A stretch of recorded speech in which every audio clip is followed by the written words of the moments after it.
स्वागत है कि आप अपना समय निकालकर हमारे बीच में आए।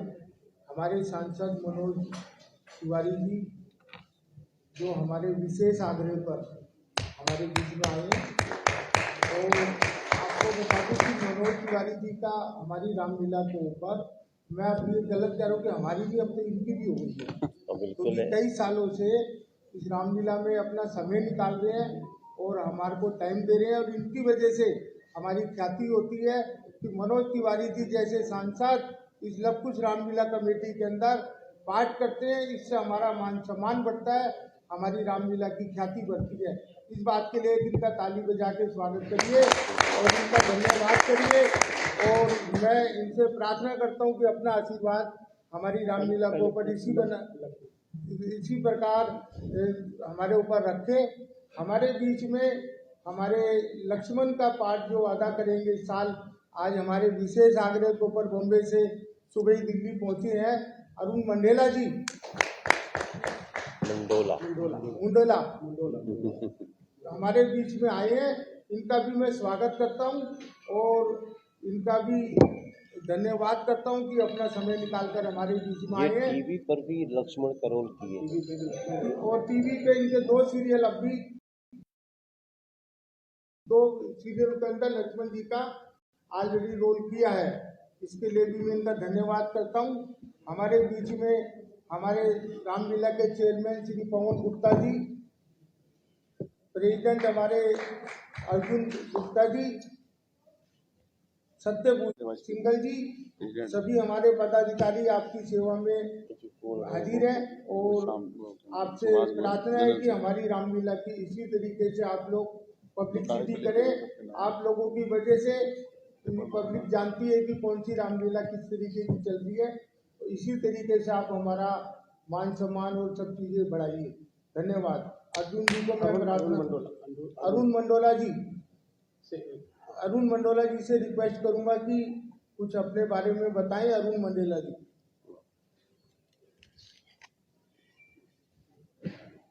जय श्री राम। जय श्री राम।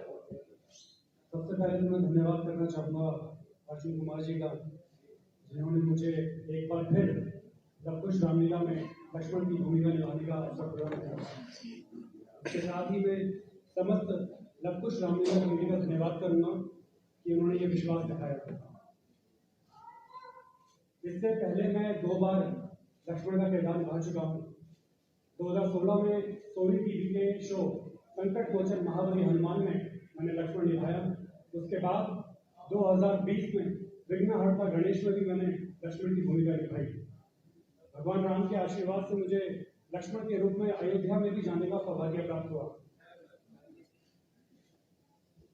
पिछले कई वर्षों से ये मैं देख रहा हूँ कि रामलीला के प्रति हमारी जागरूकता जो है काफी ज्यादा बढ़ी है और लव कुश रामलीला कमेटी जिस प्रकार से अर्जुन जी प्रत्येक वर्ष एक बात बोलते हैं जो मुझे बहुत आश्चर्यचकित करती है हर बार, कि हम इस बार रामलीला में कुछ नया कर रहे हैं, कुछ बड़ा कर रहे हैं, कुछ भव्य कर रहे हैं। तो इस बार जैसे कि उन्होंने पिछली प्रेस कॉन्फ्रेंस में बताया कि इस बार जो स्टेज का निर्माण है वो अयोध्या के फॉर्मेट में हो रहा है। तो ये वाकई में दिल्ली वालों के लिए बहुत बड़ी सौगात है कि जो लोग अयोध्या मंदिर नहीं जा सकते वो साक्षात दिल्ली के लव कुश रामलीला में आकर वहाँ पे दर्शन कर सकते हैं। क्योंकि हर किसी की कुछ न कुछ समस्या होती है, किसी के पास पैसों का अभाव है, किसी के पास समय का अभाव है, और जब तक भगवान राम की कृपा नहीं होगी तब तक आप वहाँ पर जा नहीं सकते। तो बस मैं इतना ही कहना चाहूँगा और आप सभी पत्रकारों का धन्यवाद करूँगा कि आप लोग समय निकालकर यहाँ पर आए।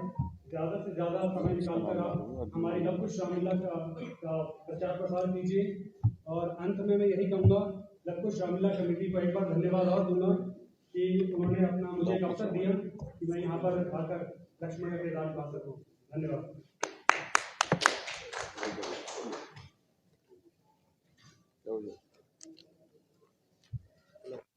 लक्ष्मण जी हमारे बीच में हो और लक्ष्मण जी का डायलॉग ना हो तो मैं समझता हूँ कि रामलीला अधूरी रह जाएगी।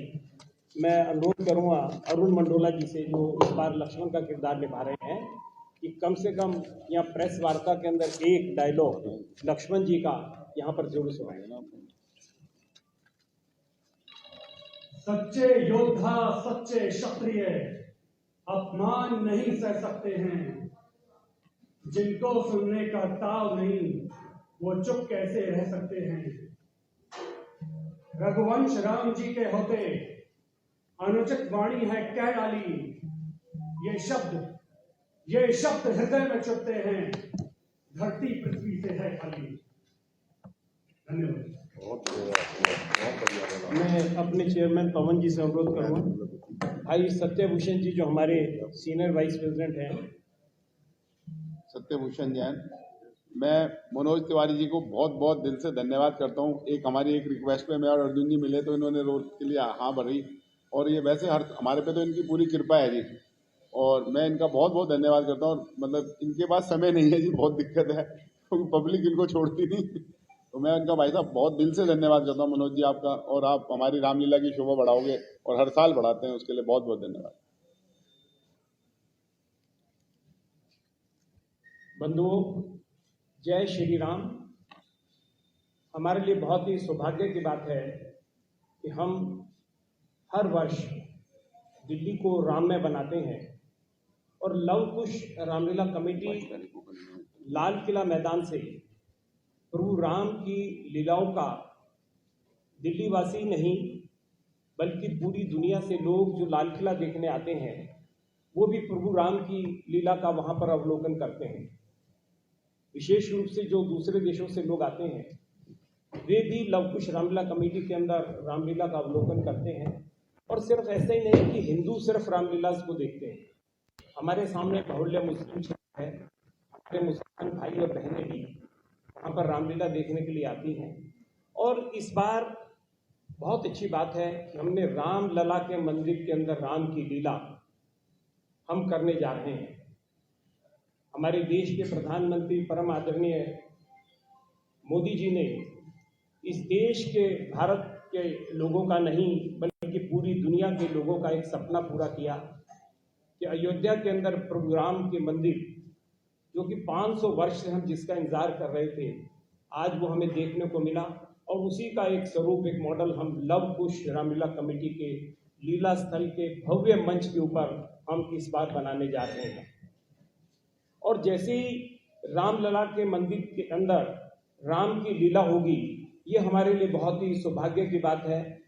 और इस रामलीला के अंदर हर साल, जैसा कि मैंने पिछली बार भी कहा था, कि हम हाई टेक्निक इस बार यूज़ कर रहे हैं, 3D मैपिंग का हम इस्तेमाल कर रहे हैं, और रामलीला को इतनी हाई टेक करेंगे कि पूरी दुनिया के अंदर लोग देख सकें कि लव कुश रामलीला कमेटी लाल किला मैदान के पदाधिकारियों ने इस बार जो प्रभु राम की लीला की है, वाकई ही दिल्ली नहीं पूरा देश राममय हो गया है।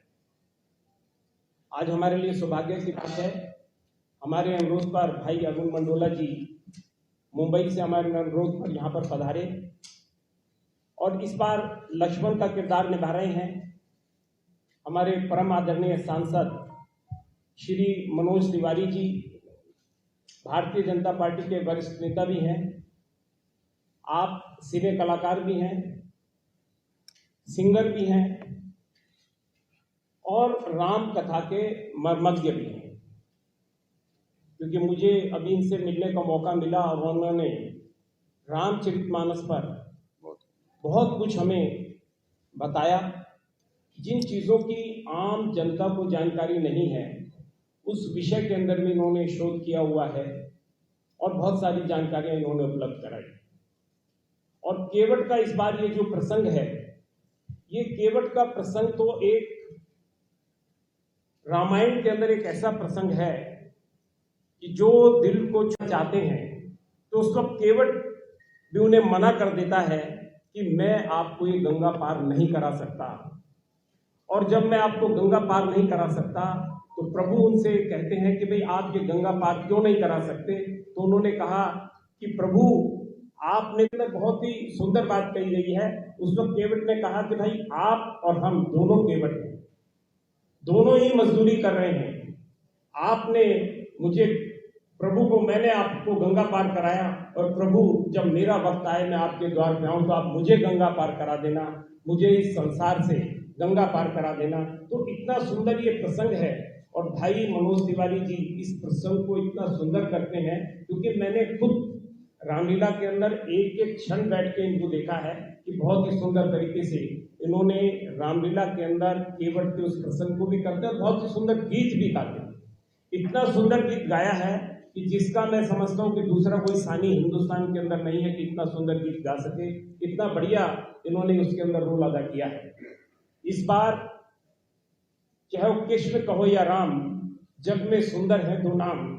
इस बार हमने रामलीला के साथ साथ अनेक प्रोग्राम 22 तारीख से 25 तारीख तक 3 या 4 दिन के अंदर और भी अनेक प्रोग्राम हमने धार्मिक कार्यक्रम रखे हैं। उसमें एक हमने हारे का सहारा बाबा खाटू श्याम वालों का भी हमने कार्यक्रम रखा है, जिसको हमारे भाई कन्हैया मित्तल जी इस बार इस कार्यक्रम को भजनों के द्वारा दिल्ली वालों को सुनाएंगे। और साथ और कार्यक्रम है जो अगली पीसी के अंदर प्रेस कॉन्फ्रेंस के अंदर आपके सामने लाएंगे।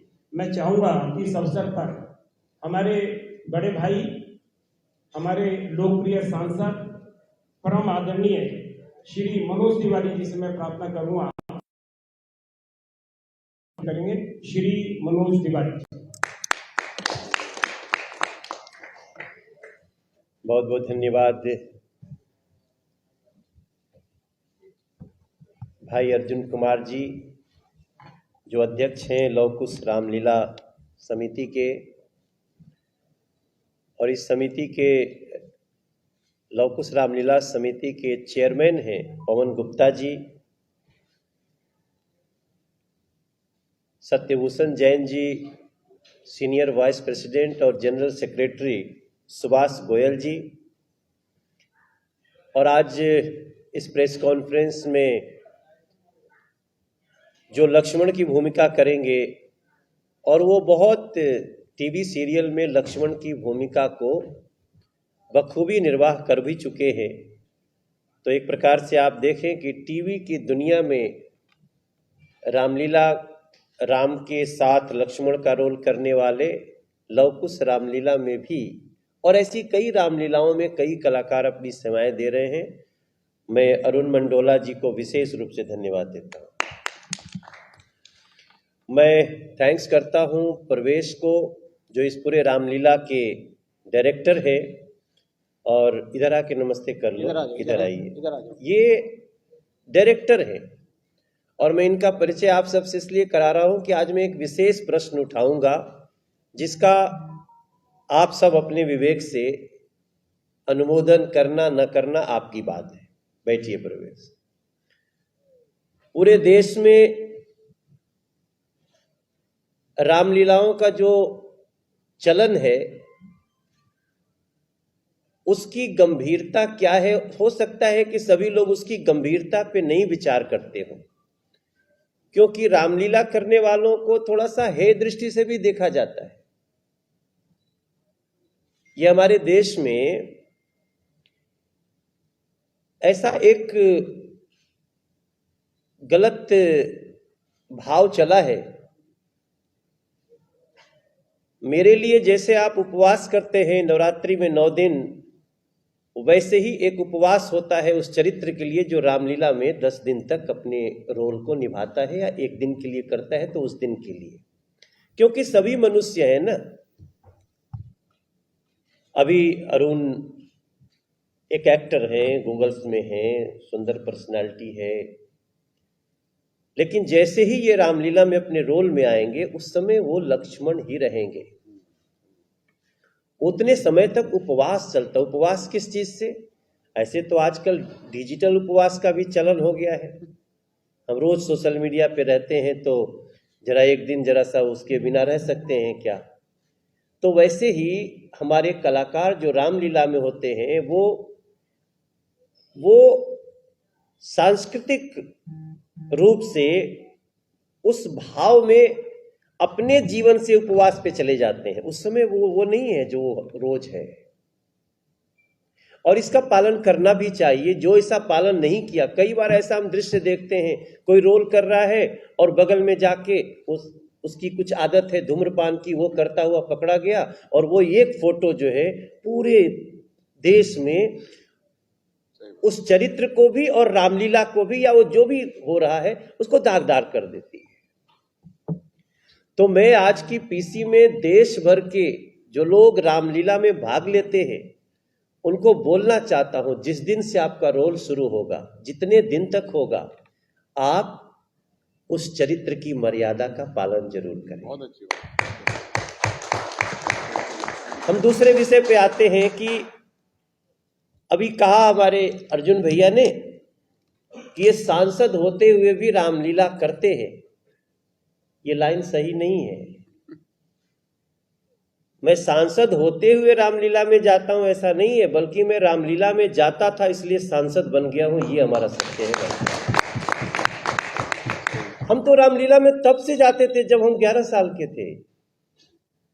तब अपने गांव के एक विजय मिश्र थे, उनसे जुगाड़ लगाए थे कि भैया एना पर हमरो के एगो रोल दे दी। तो कई बार वो हमसे कभी साइकिल से हमको भेज देते थे मुर्दा शंख लाने के लिए। मुर्दा शंख जानते हैं, जो बड़े मेकअप नहीं होते हैं तो गांव में ना मुर्दा शंख आता है, इसे लपेटने से पूरा स्किन का रंग बदल जाता है और उतना ही में लगता है अब मैं रोल में आ गया। उसी के ऊपर टीका लगेगा, उसके ऊपर बिंदी सीता जी जो बनी तो बिंदी लगाई जाएगी। और चूंकि हम तो तब से रामलीला कर रहे हैं जब हम लोग वो पेट्रोमिक्स पे करते थे रामलीला। एक जलती थी लाइट, आप लोग को याद होगा, वो गैस वाली लाइट। तो उसमें मिंटल होता था, उसमें अंदरवा जो जलता है ना उसको मिंटल बोलते हैं। और कभी कभी तो ऐसा भी हुआ है कि शाम को 7 बजे से रामलीला है और 5:30 बजे जलाने में मिंटल में फूट गया, एक ही था। तो भाग के फिर 9 किलोमीटर दूर साइकिल से हम ही जाते थे। तो उसके कारण हमको रामलीला में रोल मिला। अब रोल मिल गया, 1500 लोग रामलीला देखने आते थे। तो उसी में देखा गया कि अरे तो अच्छा एक्टिंग करता है। उसी में हमको गाना भी पड़ता था कई बार। कई कैरेक्टर ऐसे होते हैं जो गाते भी है, तो वहां तो प्लेबैक म्यूजिक, आज तो प्लेबैक भी होता है, परवेश वगैरह प्लेबैक लगा देते हैं। तो रामलीला इसलिए बहुत महत्वपूर्ण है, इसको इस भाव से हम समझ सकते हैं कि हम सांसदों के रामलीला में नहीं जाते सर, हम तो रामलीला से संसद में आए हैं और इसका हमें गर्व है। इसलिए मैं चाहता हूं कि रामलीलाओं का प्रचार प्रसार हो। और हम क्या चाह रहे हैं, तो शिव जी ने चाहा था, भगवान शंकर ने साक्षात चाहा कि राम की कथा, राम की लीला गांव गांव जन जन तक पहुंचे। और इसका डेट भी निश्चित है कि किस दिन शिव जी ने चाहा था। भगवान शंकर ने जिस दिन 1574 में तुलसीदास जी को सपने में आए कि तुलसीदास उठो और राम की कथा स्थानीय भाषा में लिखो, उसको हम क्या मानेंगे। हो सकता है हम लोग यहाँ प्रेस कॉन्फ्रेंस में बैठे बड़े बड़े विद्वान भी, उनको पता नहीं है कि जब हम गाते हैं मंगल भवनय मंगलहारी द्रवहु सुदशरथ यजिर बिहारी, तो ये पंक्तियां लिखी कब गई।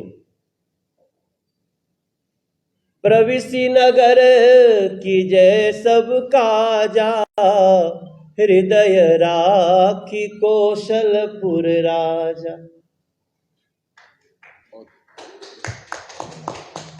अगर किसी लड़की की शादी हो रही है, उसमें अगर उसको आशीर्वाद दिया जाए कि सुनो सिय सत्य असीस हमारी, पूरहि मन कामना तुम्हारी, तो ये लाइनें लिखी कब गई। क्या ये लाइनें तब लिखी गई थी जब भगवान राम थे, या उसके 50 साल बाद लिखी गई थी। ये लाइनें तो भगवान शंकर ने तुलसीदास जी को 1574 में अयोध्या जी में राम मंदिर टूटने के बाद, 1526 में पानीपत की लड़ाई हुई, बाबर यहां शासक बना, 1544 में मंदिर तोड़ दिया गया और 1574 में भगवान शिव तुलसीदास को सपने में आते हैं कि तुलसीदास संस्कृत के विद्वान हो, संस्कृत में नहीं, स्थानीय भाषा में राम की कथा लिखो ताकि जन जन में जा सके। तब जाके 1577 में 2.5 साल अयोध्या जी में रह के तुलसीदास जी ने रामचरितमानस की रचना की। और ये मनोज तिवारी बता रहा है, ऐसा नहीं है, ये हर रामचरितमानस के पहले 15 पृष्ठ में लिखा हुआ है, किसी ने पढ़ा ही नहीं, क्योंकि हमने समझ लिया रामचरितमानस लाल कपड़ा में रख के पूजा करने वाला है। हमने पढ़ा नहीं इसको। जिनको कथा करना था वो पढ़े, जिनको रामलीला करनी थी वो पढ़े। तो जिस रामलीला, राम की कथा से मर्यादा का वास होता है। अभी मैंने कन्हैया मित्तल आ रहे हैं, उनको मैंने कहा कन्हैया एक गाना बनाते हैं हम लोग कि हम राम के वंशज हैं, जग जीत के आएंगे।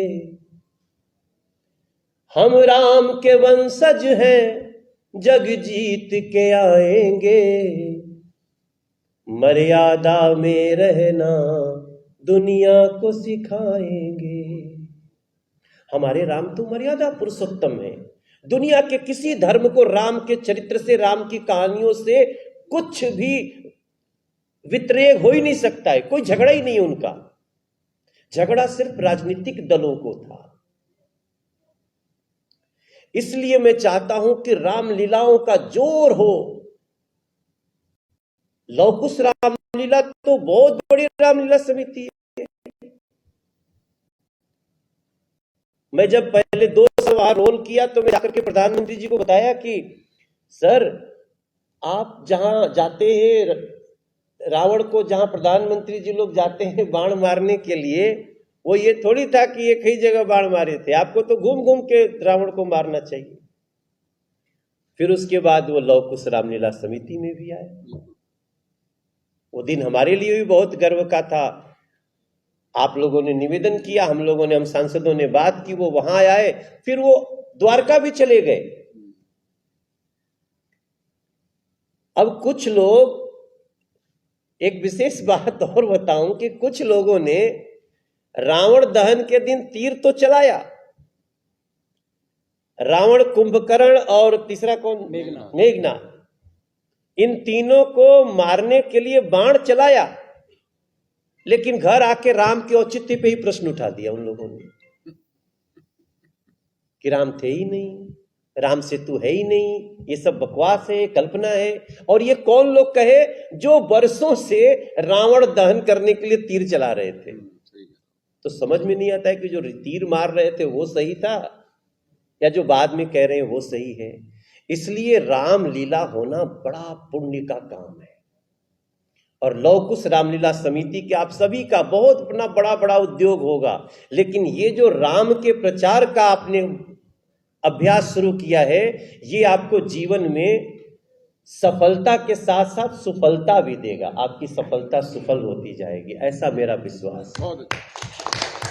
मीडिया के हमारे भाई बहन, उनसे निवेदन करूंगा कि रामलीलाओं के महत्व को समझा जाए और उस पर थोड़ी थोड़ी, आप लोग तो जब चाहते हैं घटनाएं, आजकल तो सबसे ज्यादा तो मैं देख रहा हूं जो वेब न्यूज चैनल्स चल रहे हैं, आप जो बनाते हैं वो क्लिप दौड़ने लगती है, वायरल हो जाती है। तो हमको आपको भी इसको आगे बढ़ाना चाहिए। रामलीला को मैंने प्रवेश को इसलिए आपके सामने किया कि जैसे मैं अभी केवट का रोल कर रहा हूं इस रामलीला में, मैं केवट हूं, मेरी फोटो भी लगी है और ये फोटो भी वही एक बार यहां, लेकिन मूलतः भी तो हम लोग अपने जीवन में सांसद के रूप में केवट का ही रोल कर रहे हैं आजकल।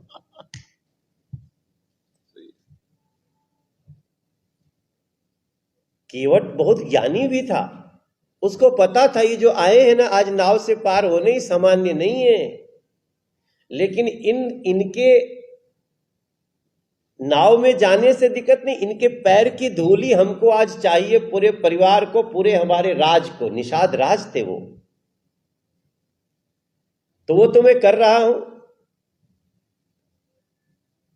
लेकिन मैं परवेश जैसे डायरेक्टर को और देश के सभी रामलीला डायरेक्टर्स को बोलना चाहता हूं कि आप रामलीला में आए हुए दोष को भी समाप्त करो।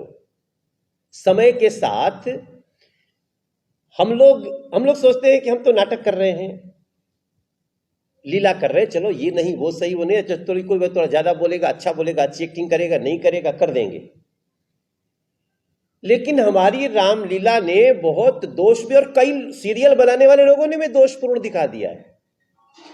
जैसे एक विषय आज मैं आपको देता हूं कि 2 घटनाएं आप याद करिए रामलीला में जो होती है या जो लोग समझते हैं और जो सच्चाई है। पहला है कि परशुराम ने सारे क्षत्रियों को धरती से 21 बार काट दिया।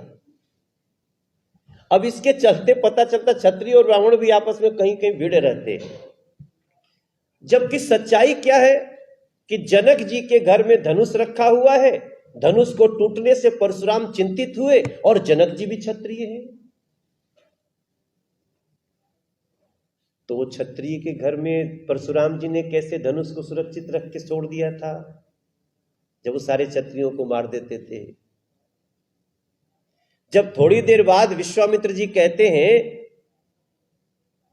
कि परशुराम, हे महात्मा, ये राम लक्ष्मण है, इनको आशीर्वाद दे दो। बोले कौन है राम लक्ष्मण? बोलते ये दशरथ के पुत्र है। बोलते अच्छा दशरथ के पुत्र है। उतने गुस्से में भी परशुराम ने कहा कि आयुष्मान भव। तो वो तो जानते ही होंगे ना कि दशरथ जी भी क्षत्रिय हैं, तो उनके लड़कों को आशीर्वाद क्यों दे रहे हैं? क्या हम इसका शोधन नहीं कर सकते? कुछ लोगों ने ये चला दिया दुनिया में। उन्होंने दोषी को, उन्होंने ये भी कहा है राम से, सुनहु राम जय शिव धनु तोरा, सहस बाहु समसो रिपुमोरा, सो बिलगाऊ बिहाई समाजा, नत मारई जय हैं सब राजा। जो धनुष तोड़ा है उसको यहां से अलग करो, ऑप्शन देते हैं, क्योंकि राजा तो सब क्षत्रिय थे, देश भर के राजा धनुष तोड़ने आए थे, सब क्षत्रिय थे। बोलते हैं कि जही शिव धनु तोरा, सो बिलगाऊ बिहाई समाजा, उसको यहां से अलग करो नहीं तो सबको मारूंगा। इसका मतलब तो बड़े सभ्यता वाली बात, दोषी को ढूंढ रहे हैं। जैसे आजकल कुछ लोग जेल में हैं तो दोषी ढूंढे जा रहे हैं ना। दिल्ली में भी बहुत सारे केस हैं, तो पहले से कहने लगते हैं कि अब ये फलानवा जेल में जाएगा। अरे तुमको कैसे पता यही दोषी है? बड़े बड़े पदों पे रहने वाले लोग इंक्वायरी होते ही शुरू हो जाते हैं, ये जेल जाएगा। अरे भाई तुम नहीं बताओगे, जांच बताएगी कौन जेल जाएगा। तो परशुराम दोषी को ढूंढ रहे हैं और उनको कह दिया कि क्षत्रियों को मारा। जो अत्याचारी थे, राजा तो क्षत्रिय होते थे उस समय, उनको सजा दिया। इसको गलत ढंग से दिया। परवेश की जिम्मेदारी है, क्योंकि अर्जुन जी को थोड़ी पता चलेगा, सत्यभूषण जी को, पवन जी को, सुभाष जी को थोड़ी पता चलेगा। हमको जो डायलॉग दोगे हम बोल देंगे, हम तो थोड़ा रिसर्च करने वाला। और उनको क्या पता चलेगा? बोले जो बोल लिखा है वही सही है, कई साल से होता आ रहा है। अब एक दूसरा उदाहरण सुनिए। जब जब रामलीला होती है, राम और लक्ष्मण से तलवार से शूर्पणखा की नाक काटी जाती है। देखा आपने ना? अरे भाई उसकी नाक कटी थी, नाक कटी मतलब उसकी बेइज्जती हुई थी। रावण की बहन ने राम लक्ष्मण को प्रणय निवेदन किया, उनसे विवाह की इच्छा जताई और उन्होंने इनकार कर दिया, तो नाक कट गई उसकी। हम तो ये भी कहते हैं ना कि हमारी तो नाक कट गई, हो सकता है मेरी लीला अच्छी ना हो तो भी मेरी नाक कट जाएगी। लेकिन रामलीला में क्या होने लगा, सीरियलों में तलवार से नाक काट रहे हैं। ये दोष है। हमारा विद्वान देश है, हमारे यहां भाव है। हमारे यहां तो गांव में भी एक आदमी का बैल चोरी हो गया था और मैं गांव गया था, बैठक हो रही थी, तो एकदम गांव का एक जो आदमी खेत जोतता है वो आके कहा कि मनोज बाबू बैलन के नकिए काट ले लसन। तो I was try to understand क्या बोला इसने। मैंने सोचा कि नाक तो नहीं कट गई। बोले नहीं नहीं, जो बैलों में सबसे बेस्ट था ना उसी को ले गया चुरा के। तो ये दोष को हम खत्म कर सकते हैं, हम नहीं करेंगे तो कौन करेगा सर? आज बहुत सारे फैक्ट चेक आप लोग करते हैं ना, वेब चैनल के लोग बड़े बड़े चैनल दिखाते हैं, उसका फैक्ट चेक एक वेब न्यूज कर देता है और वही चलता है, वो तो देश मान लेता है, दर्शक मानते हैं। तो हम उसको भी ठीक करने के लिए आगे बढ़ रहे हैं, इसलिए प्रवेश जैसे डायरेक्टर्स को हम परिचय करा रहे हैं कि गलती हम नहीं करते, अगर रामलीला में गलती हो रही है तो प्रवेश जैसे डायरेक्टर उसके आगे बनेंगे। तो ये भी हम प्रार्थना करेंगे, और ऐसे उदाहरण से कई चीज आप देख सकते हैं।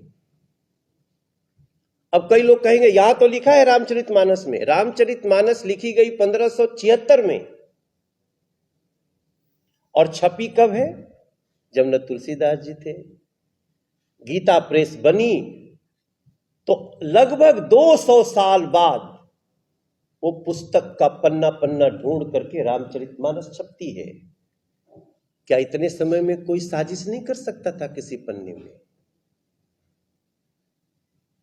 हम गाना गाते हैं, हम कई बार हम मंच पे गाते रहते हैं, तो हंसी मजाक के लिए हम कहते हैं कि मंगल भवन मंगलहारी, आशीर्वाद दे रहे मनोज तिवारी।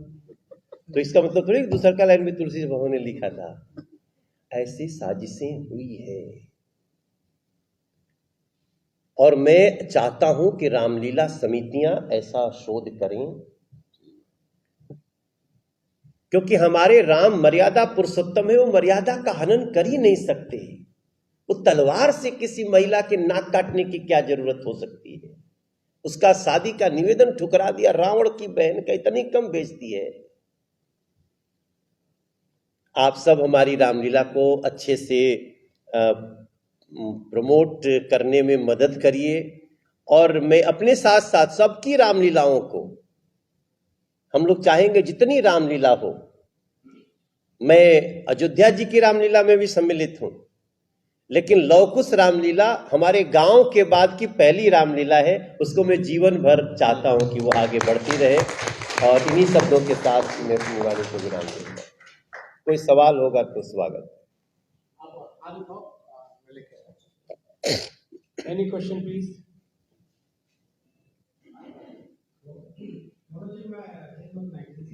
सर, मेरा सवाल है, आपको रामायण के मर्म के मुझे लगे, तो रावण से आपने कुछ सीखा? बहुत कुछ सीखा।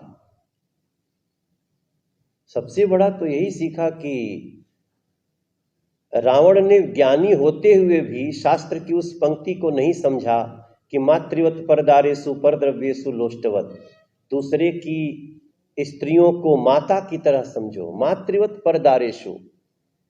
ये रावण से पहले भी शास्त्र कह चुका है, लेकिन फिर भी रावण ने नहीं समझा और सीता माता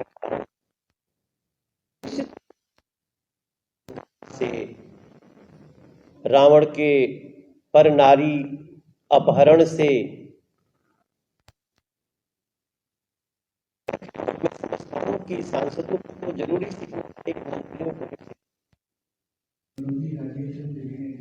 सर, मेरा सवाल ये था सर, जैसे आप अभी नेता के बड़े नेता भी रहे, तो जिस तरह से आपको वास्तविक जीवन में इसका केवल का जो आपके ग्राम में रहे हैं, एक बहुत ही छोटा सा नीच जाति से केवल को बताते हैं, जिस तरह से आपके कार्यकर्ता जो आते हैं तो उनको किस तरह से देते हैं, जो काफी छोटे और उनकी जो समस्याएं होती हैं आपके जीवन में कितना असर पड़ा है इसका, वो नेता बनने के बाद जब उनसे। देखिए, बहुत अच्छा सवाल है आपका कि राम ने यही तो बताने की कोशिश की कि किसी की जाति छोटी हो सकती है, मगर इस आधार पे उससे भेदभाव नहीं किया जा सकता।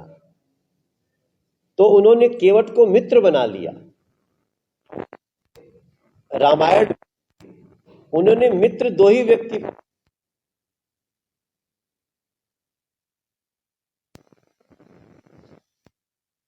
उसके बाद उन्होंने तो इसमें हम लोगों को, और एक और देखिए, अगर जिस बात की छोटे जाति के लोगों को कैसे उन्होंने सम्मान दिया। शबरी के आश्रम में जब राम पहुंचे हैं तो शबरी ने कहा था कि राम, अगर रावण को नहीं मरना होता तो हमको तुम्हारे दर्शन कहां से होते। तो राम ने कहा था कि मां ये गलत है, दुनिया ये याद करनी चाहिए कि मैं शबरी माँ से आशीर्वाद लेकर के रावण जैसे अत्याचारी को भी मार सकता हूं। ये तो सोचने की बात है। राम ने जितने दिए हैं संकेत, वो केवट के मार्फत वो हमको आपको जीवन में उतारना ही चाहिए। हर व्यक्ति उतार सकता है। इसी को मैं बार बार कहता हूं कि सबका राम कनेक्शन है। स्टूडेंट का राम कनेक्शन है, राजा का राम कनेक्शन है, माता का राम कनेक्शन है, पत्नी का राम कनेक्शन है, भाई का राम कनेक्शन है। प्रातः काल उठिके रघुनाथा, मात पिता गुरु नावहि माथा, स्टूडेंट कनेक्शन है ना।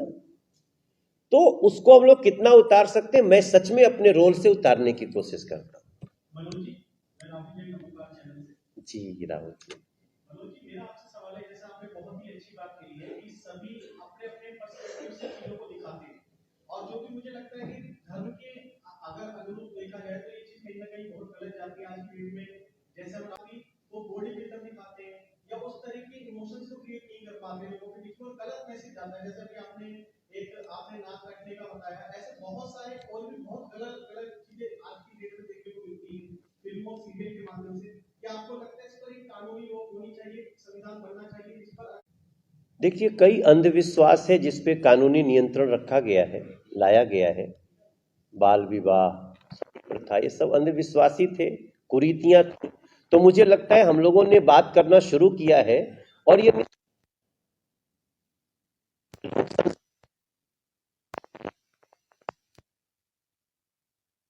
छोटी जो मिसकंसेप्शन है उसको दूर करें, और समय आने पे कानून भी बन। कुछ देखिए, लोग कुछ तो बहुत सक्षम रामलीला समिति है ना, तो यहां से शुरुआत होगी। अरुण जी, मैं कहूंगा कि आज की डेट में जैसे आप यूथ आइकन हैं, और आज की डेट में देखा जा रहा है कि हम पश्चिमी सभ्यता को बहुत ज्यादा अपनाते जाते हैं, लेकिन जब आप तो आपके जीवन में कितना परिवर्तन आया, और आपको क्या लगता है कि हमें किस दिशा में जाना चाहिए? आप यूथ बहुत अच्छा सवाल है। देखिए, मैं सबसे पहले तो ये संदेश जो है यूथ को नहीं, यूथ के माता पिताओं को देना चाहूंगा। आजकल क्या हो गया है कि हम लोग जब अपने बच्चों को बताते हैं रामायण के बारे में, आजकल के 11, 12, 13 साल के बच्चे वो बच्चे नहीं है जो हम हुआ करते थे। आजकल के बच्चे वो करते हैं जो आज की 35 साल का बच्चा नहीं कर सकता। तो ये जो आपने प्रश्न पूछा है कि आप उनको क्या संदेश देना चाहते हैं, तो मैं ये बताना चाहता हूँ कि आज की डेट में बड़े बड़े बिजनेस इंस्टीट्यूट्स में रामायण के पाठ पढ़ाए जाते हैं, रामायण के लेसन पढ़ाए जाते हैं उनके तरीके से। बड़े बड़े लीडरशिप क्वालिटीज हैं जो रामायण सिखाती है उनको। लेकिन हम अपने बच्चों को जब हम आज के बच्चों को बताते हैं कि भाई आपने रामायण से क्या सीखा, तो हम बोलते हैं कि हमने रामायण से सीखा अधर्म पर धर्म की जय, असत्य पर सत्य की जय। रावण का अंत का कारण लोग बोलते हैं कि सीता थी, माता सीता नहीं थी। रावण के अंत का कारण था उसका अहंकार।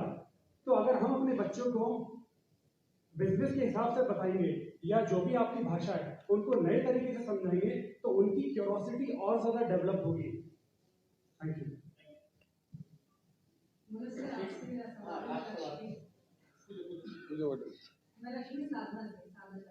अच्छा, राम भी मर्यादा पुरुषोत्तम और रावण भी बहुत ज्यादा ज्ञानी थे, और उनको भी पता था, वो भी माता सीता को किसी गलत विकास से नहीं लेते, लेकिन फिर भी उनको घर से बेघर होना पड़ा। तो क्या कहेंगे? देखो अभी कहा ना अरुण जी ने कि रावण को तो उसके अहंकार ने लिया, इसमें तो कोई दो राय नहीं कि उन्होंने जितने पाप किए हैं, नारी अपहरण, हरण, उसको इस देश में आज हर कोई एक बहुत ही घृणित देखता है। लेकिन ये भी तो याद रखिए अपने भाई को कैसे बेइज्जत करके मार के भगाया।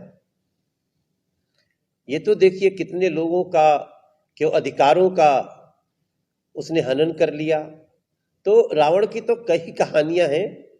अब मेरा मानना है कि मैं अरुण मंडोला जी की बात से बिल्कुल सहमत हूं कि रावण के अहंकार ने उसका नाश किया। और आज बड़ी खुशी की बात है कि बड़े बड़े विद्वान आज इसकी राम की कहानियों का, अभी मैं देख रहा हूं कुमार विश्वास जी जो बहुत बड़े कवि के रूप में स्थापित हुए थे, आजकल वो राम से संबंधित इन्हीं कहानियों के लिए दुनिया सुन रही है उनको। मैं यहां से भी उनको बधाई देना चाहता हूं। तो निश्चित रूप से रावण के अहंकार, रावण के नारी के प्रति देखने की भावना, रावण के दूसरों को नीचा दिखाने का, ये सब कुछ जितना स्टडी होगा वो इंसान को इंसान बने रहने में मदद करेगा। मेरा सवाल है कि सीता घर से बेघर हो गई, राम ने सीता जी जब आई वापस तो वो घर से बेघर हो गए। अब देखिए, ये भी आप जो प्रश्न कर रही हैं ना, ये भी शंका के दायरे में है। वाल्मीकि रामायण जी को आप पढ़िए तो वाल्मीकि जी ने लिखा है कि राज्याभिषेक के 16 साल 100 साल तक राम और सीता अयोध्या जी में राज किए। लेकिन एक ये भी कहानी जोड़ दी गई उत्तरकांड लाके। तो मैं बताऊं कि मैं इस बात पे अभी शोध कर रहा हूं और मुझे सब कुछ कि जब 16 साल तक भगवान राम और सीता ने अयोध्या जी में राज किया, ये अगर वाल्मीकि रामायण लिखती है जो कि उसी समय लिखी हुई है, तो फिर उसमें इस तरह के भाग जोड़ने वाले कौन हैं? मैं इस पे बिना कमेंट किए मैं चाहता हूं कि देश शोध करे।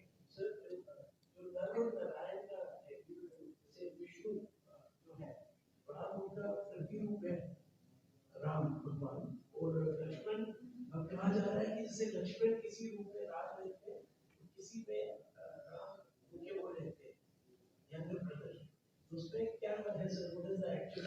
नहीं, मैं समझ नहीं पा रहा हूँ क्या बोल रहे हैं। मैं बोल रहा हूँ कि जो राम और लक्ष्मण है, हाँ, मुझे नर और नारायण बोला गया, मैं सही बोल रहा हूँ? नहीं, राम और लक्ष्मण को नर और नारायण कभी नहीं बोला गया।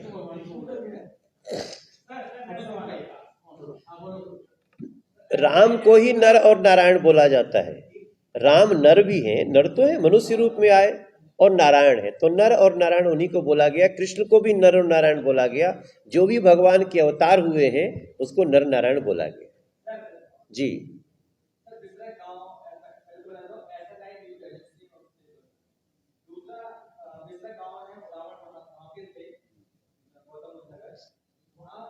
रावण वहीं के थे। अरे नया जानकारी दे दी। रावण के ससुराल तो मैं गया हूँ। अच्छा,